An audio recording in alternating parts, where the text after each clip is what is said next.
গত সপ্তাহে আমি একটা ক্লায়েন্টের কাজ করতেছিলাম। তার কিছু ইমেল কপি লেখার ছিল, ফেসবুক অ্যাডের জন্য কিছু টেক্সট কপিরাইটিং লেখার দরকার ছিল, এবং সাথে সাথে একটা ল্যান্ডিং পেজ বিল্ড করার দরকার ছিল ক্লায়েন্টের রিকোয়ারমেন্ট অনুযায়ী। সো যে কাজটা করতে নর্মালি আমার 5 থেকে 6 ঘন্টা লাগতোই মিনিমাম, সে কাজটা আমি মাত্র 20-30 মিনিটে করে ফেলেছি, এবং সেটা সম্পূর্ণ এআই ব্যবহার করে। সো অনেকে আমরা যেটা মনে করি এআই ব্যবহার করা মানে অ্যাকচুয়ালি চিট করা, এআই ব্যবহার মানে চুরি করা, বা এআই রেজাল্ট ভালো না। এরকম এআই সম্পর্কে আমাদের বিভিন্ন মিসকনসেপশন আছে। বাট অ্যাকচুয়ালি আপনাকে যেটা মনে রাখতে হবে, দিন শেষে AI just a tool. So আপনি মনে করেন আপনি একটা বড় ধরনের অঙ্ক করবেন, বা ওটা বড় ধরনের হিসাব করা দরকার। সো এখানে আপনি ক্যালকুলেটর যেটা ইউজ করতেছেন সেটা কিন্তু জাস্ট একটা টুল। আপনি কিন্তু চাইলে লিখে লিখে অথবা মুখে মুখে যেভাবে হোক এটা কিন্তু হিসাব করতে পারতেন। বাট আপনি কেন ক্যালকুলেটর ইউজ করেছেন? কারণ ক্যালকুলেটর ইউজ করার ফলে আপনার কাজটা অনেক দ্রুত সম্ভব এবং অ্যাকুরেটলি করা সম্ভব। এআইও ঠিক সেম। এআইও জাস্ট একটি টুল, এবং এটা যারা প্রপারলি ইউজ করতে পারে তারা এগিয়ে থাকে, যারা ইউজ করতে পারে না তারা অ্যাকচুয়ালি পিছিয়ে পড়ে।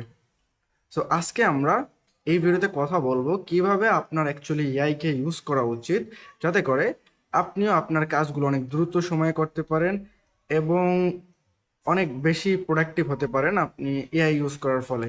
সো আমরা অ্যাকচুয়ালি আজকে একটা এআই ইউজ করার ফর্মুলা শিখবো, যেটা আমি অ্যাকচুয়ালি ইউজ করি আমার প্রম্পট লেখার ক্ষেত্রে, এআই ব্যবহার করার ক্ষেত্রে।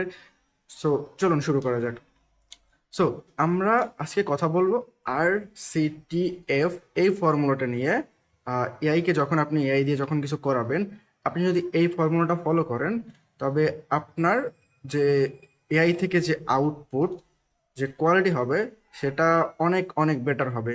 নর্মালি আমরা কি করি, ধরেন আপনি চ্যাট জিপিটিতে আসলেন বা যে কোনো এআই এর কাছে গেলেন, আপনি কি করবেন, আপনার যে কোনো স্পেসিফিক একটা জিনিস দরকার হলে আপনি সেটা ডিরেক্টলি তাকে বলেন।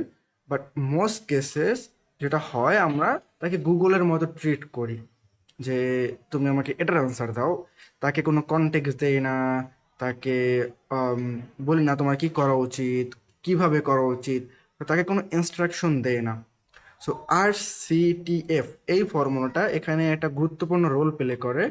সো আর মানে রোল, সি মানে কনটেক্সট, টি মানে টাস্ক, এবং এফ মানে ফরম্যাট। সো আমরা আসি রোল দিয়ে। রোল হচ্ছে আপনি তাকে অ্যাকচুয়ালি বলবেন সে কে।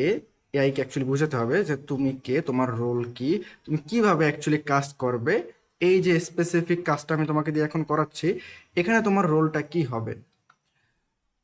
তারপর আসে সি, তাকে একটা কনটেক্সট দিতে হবে যে তুমি এই এই বিষয়ের উপর ভিত্তি করে তুমি আমার পরবর্তী যে স্টেপ, টি টাস্ক, সেটা করবে।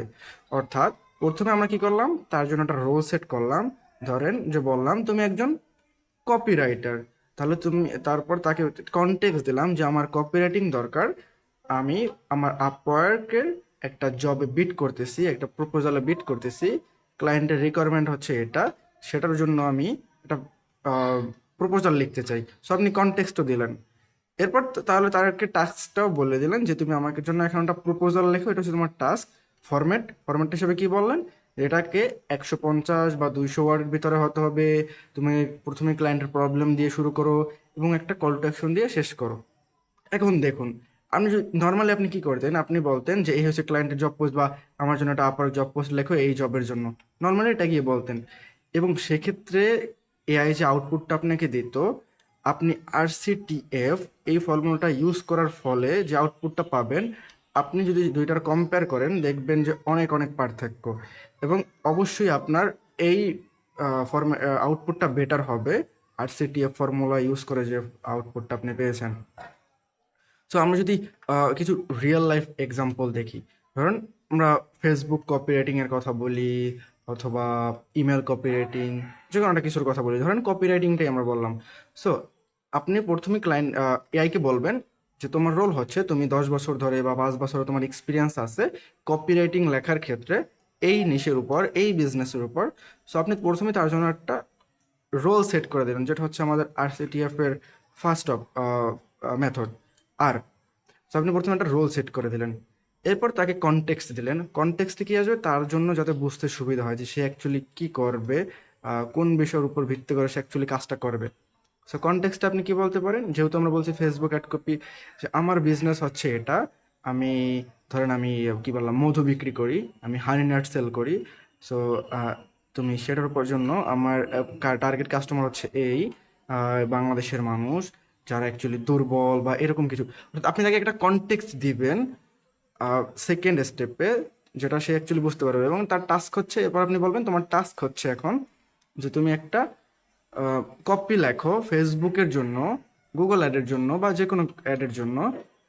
এবং ফরম্যাট কি হবে তাহলে? ফরম্যাট হবে, এখন যদি আপনি ফেসবুক অ্যাডের জন্য লেখেন, আপনি একটা নির্দিষ্ট তো ক্যারেক্টার লিমিটেশন আছে। সো আপনি বললেন যে 150 ক্যারেক্টারের ভিতরে চাই সেটা।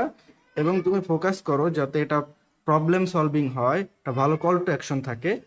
অর্থাৎ প্রথমে আপনি তাকে একটা রোল সেট করে দিলেন, তার জন্য একটা কনটেক্সট দিলেন 2 নম্বরে, 3 নম্বরে তার জন্য টাস্কটা বলে দিলেন যে তোমার কাজ হচ্ছে এটা, এবং 4 নম্বর স্টেপে তাকে অ্যাকচুয়ালি একটা ফরম্যাট দিলেন যে আমার এই ফরম্যাটে পোস্টটা দরকার।